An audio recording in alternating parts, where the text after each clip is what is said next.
All right, continue with Project Rowdy. We got all the carpet out, and it took a little bit of time to pull that out because it was all glued in. When I put this carpet in, I glued it down with like a liquid nail and a caulk gun. You can see here where I put like 3 stripes. I had to scrape all that off.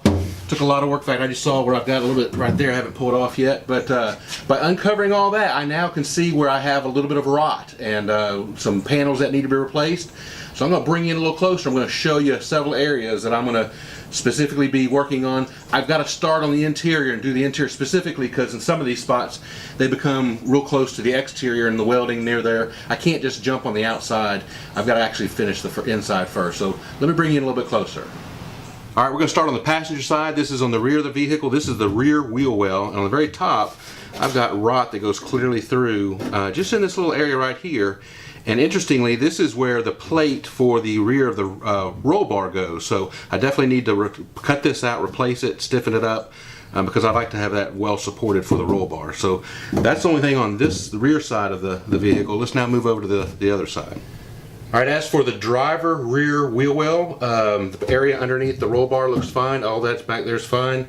But I've got a section right in here, about 1.5 inches wide, maybe about 1 foot long. I want to replace that little section there, but that'll clean up this whole area. All right, so here's our biggest problem. This is the passenger front floorboard. And right in this section right here, that's all rotted through.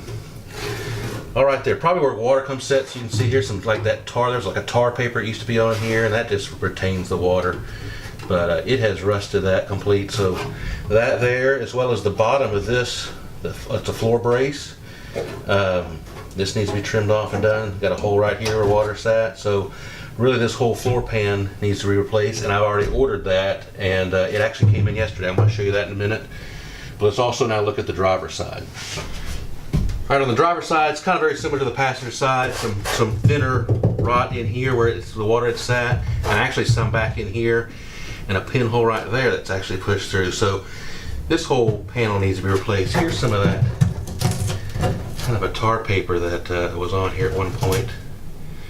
I didn't grind this down too much just because I know this whole piece is coming out. So let me show you what panels I found and how we're going to try and start attacking that. Okay, my floor replacement panels came in today, and we're going to pop these open in just a minute, but I want to make a couple comments. When I was doing my research to try and find these, I found 3 different companies. There's probably more than that, but 3 different companies with 3 different pictures of what their products looked like. The first one was stamped, it was contoured, stamped, and it looked like it would be a good fit, but it didn't include the extra ribbing down the middle that will keep a panel like this from tin canning. You know, when you touch on it and sound real tinny and stuff. And so I kind of shied a little bit away from that. The next one I found was one that it was all cut out, and you could probably drop it in, but and it was bent, but all the corners weren't welded together. So it was be something you could custom fit in there and weld through there. And you know, I really wasn't interested in that. Then I came across this called KeyPart, and this looks like an original stamping online. We're about to pop these open and take a peek at them, but these actually have all the perfect contours. This is actually stamped, as well as it has 2 or I think it's 3 different little ribs down the middle of it that is more of like a reinforcement. That really stiffens the metal and gets rid of any of that tin can sound. So let's pop these open and take a look. All right, so here's this new panel, and just as I suspected, this looks perfect. It's got the exact ribs in the same area. These are the pieces that other panel did not have. That keeps it from tin canning. It gives it a lot of strength. The 3 ribs are exact. The holes in the same spot. This bend is perfect. It's got a lip down over here. Actually, this is folded down. It's got a lip here. That's what's kind of broken. Actually, it's on the driver's side. That piece is broken. Everything. Holes in the same spot. Comes all the way back. You have this contour right there, which is right here. Now, my thought is there is a brace up underneath here that starts here and goes back this direction and comes over to the side, and that's where one of my body mounts is, that mounts it to the frame. So my intention is going to be not replace this whole section, but keep as much of the original metal as I can. This stuff is perfect. Nothing back here is perfect. So I'm going to come somewhere about halfway up here. I'm going to cut across here, down along the side, and I'm going to come, just because when I surveyed up under here, I've got to go in front of, there's a hole right here, a drain hole.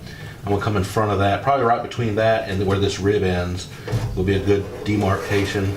and all the way over to this wall. So, and then I got to figure there's going to be some pinch welds or spot welds of this panel to that bracket underneath there, and we'll get this cut open a little bit and we'll find out where those are and get those drilled out. So I'm going to start cutting on this next. Actually, I'm going to mark the new panel. I'm going to mark it approximately where I want it and go ahead and cut the new panel and get it kind of to the size where I want it. Then I can drop it down in here and start at least marking my perimeter, and then we'll get this to kind of start cut it out. All right, so I love this type of work because it's kind of like brain food. It makes you think. You got to think, how is this going to work? Do I cut this out first, the other piece out first? What comes first, the chicken or the egg? And then the worst part is this the chicken or is this the egg? So what I'm going to do, and I knew I want to come about halfway. I measured up 5.5 inches and struck a line. I'm going to cut this out first, and this is going to be what I intend to use this piece of it. The biggest problem is the fact this does drop down this width here. Until I get that cut out of the actual Jeep itself, it'll never drop in place. So it's going to be I'm going to sneak up on that to make this thing fit. I am going to go ahead and cut this to size, and then ultimately I'll show you what I'm going to do now. I think I'm going to drop this in close where I think it's going to be, spray paint around it, move in and cut the original Jeep inside that a little bit just to get it open. Then I'm going to widen out this until this piece will drop in. Then I can actually respray and I'll recut this on. That's the part of the Jeep. So let me get this piece cut out first. I think that's where I'm going to start. And you know what? Again, back to risk and stuff. What if I mess this up? Who gives a crap, right? You can buy another one of these. So let's give this a shot. Let's see what we can do.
Okay, so I've got my passenger side panel trimmed out, and I got that done, and we're ready to kind of size it in here and figure out where it fits. And with that, I guess there's a couple approaches on how this could actually be accomplished.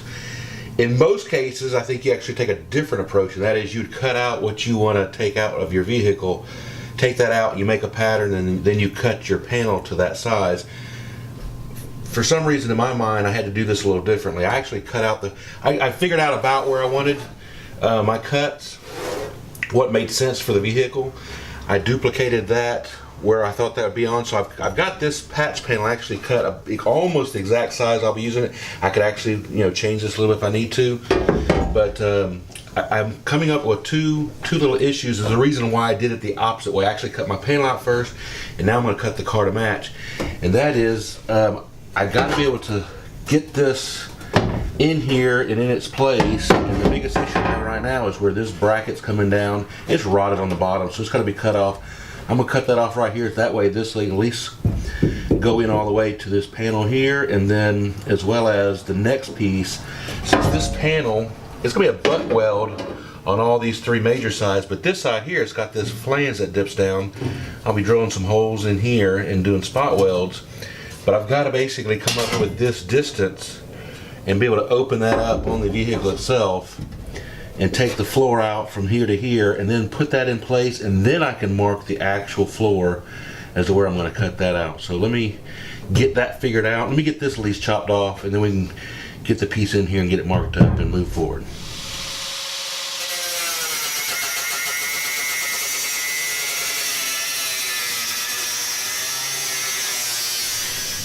Okay, with that bracket removed, now I can get this panel in here and get it flush against this wall here.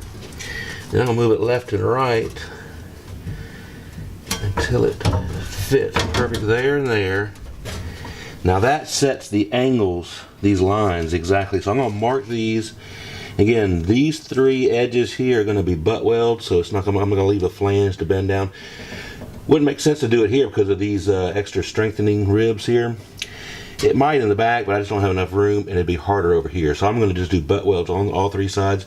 I'm going to mark this with some tape, and I'm going to go ahead and cut this edge to be true.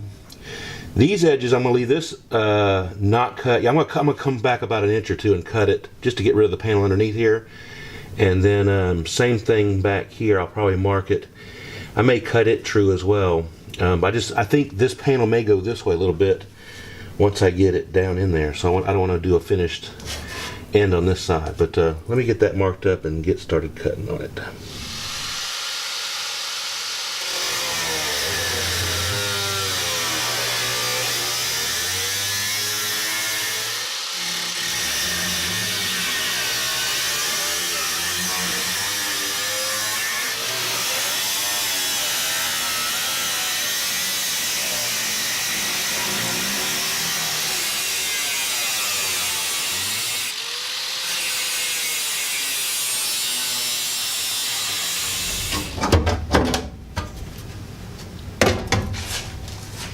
Okay, so here's that brace I was talking about. It's got a couple spot welds. I couldn't identify them because of the rust. I think I see one right here.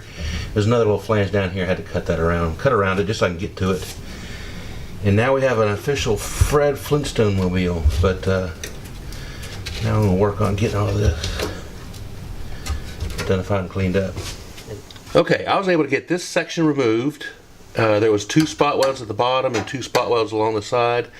Got that removed, got it started cleaning up, got more cleaning up to do here.